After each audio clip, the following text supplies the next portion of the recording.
Berbicara perpustakaan dalam Islam, dalam sejarah kehidupan kejayaan kaum muslim ketika itu mampu melahirkan banyak sekali ulama-ulama, ilmuwan, dan sarjana-sarjana muslim yang sangat mumpuni. Sebut saja yang kita kenal Ibnu Sina. Beliau adalah memiliki keahlian di bidang kedokteran, menjadi ulama besar, seorang ahli yang awalnya beliau adalah penjaga perpustakaan. Berikut keragaman perpustakaan di masa kejayaan kaum muslim, di antaranya adalah: pertama, perpustakaan akademik yang merupakan perpustakaan yang paling terkenal dalam peradaban Islam. Di antaranya yang paling terkenal adalah perpustakaan Baghdad atau Baitul Hikmah.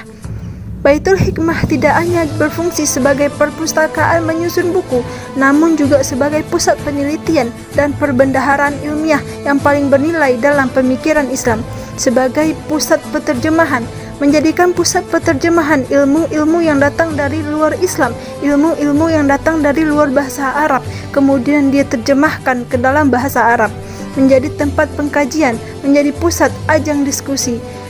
Baitul Hikmah tersebut menyediakan kamar khusus untuk peterjemahan dan kamar khusus untuk diskusi yang dilakukan setiap hari oleh ilmuwan-ilmuwan ketika masa itu. Kedua, perpustakaan khusus. Perpustakaan ini menyebar di segala penjuru negeri Islam dengan bentuk yang luas dan baik. Di antara perpustakaan itu adalah Perpustakaan Khalifah Al-Muntasir, Perpustakaan Al-Fatah bin Khaqan, Perpustakaan Ibnu Al-Amid yang merupakan sebagai pakar tata kota dari Persia. Perpustakaan yang terbesar di Rai, sampai-sampai ketika mau dipindahkan dari satu tempat ke tempat lainnya membutuhkan 100 unta untuk mengangkutnya, yang dimana menjadi pustakawannya adalah sejarawan, seorang filsuf, Ibnu Miskawayh. Perpustakaan Khalifah Ibnu Al-Amid menyediakan segala macam bidang ilmu, dari ilmu hukum dan adab, dan kitab-kitab yang terhimpun di dalamnya, kitab-kitab yang belum pernah dikumpulkan oleh manusia sejamannya di Andalusia.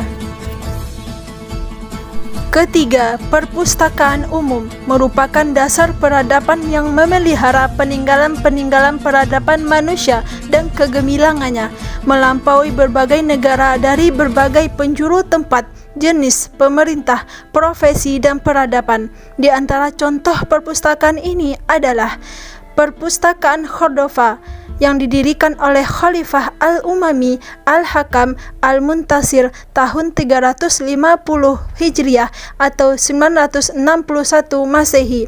Perpustakaan umum yang di dalamnya dipekerjakan pegawai khusus untuk memelihara buku-buku, mengumpulkan naskah-naskah, mengatur beberapa buku besar yang berjilid-jilid.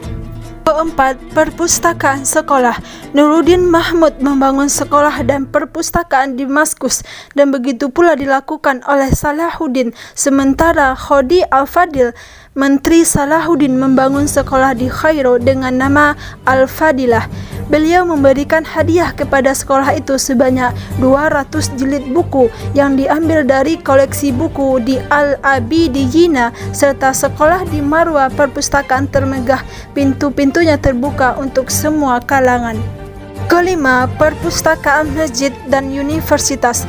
Ditetapkan perpustakaan pertama dalam Islam yang tumbuh dalam sejarah seiring tumbuh dan didirikannya masjid. Di antara perpustakaan ini adalah Maktabah Universitas Al-Azhar dan Maktabah Universitas Al-Khabir di Kharawain. Semua buku-buku tersebut merupakan infak kepada perpustakaan yang secara umum berasal dari pemberian wakaf. Inilah perpustakaan di masa kejayaan Islam, bahkan buku yang terdaftar lebih dari 1 juta buku. Hal ini berbeda kondisi di saat sekarang. UNESCO menyatakan Indonesia urutan kedua dari bawah soal literasi dunia, artinya minat bacanya sangatlah rendah.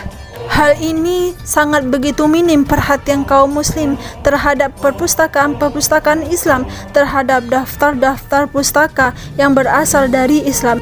Jika umat Islam menginginkan kejayaan itu kembali, maka harus dimulai dari ilmu pengetahuan. Salah satu bagian dari fundamental dari ilmu pengetahuan adalah buku dan perpustakaan.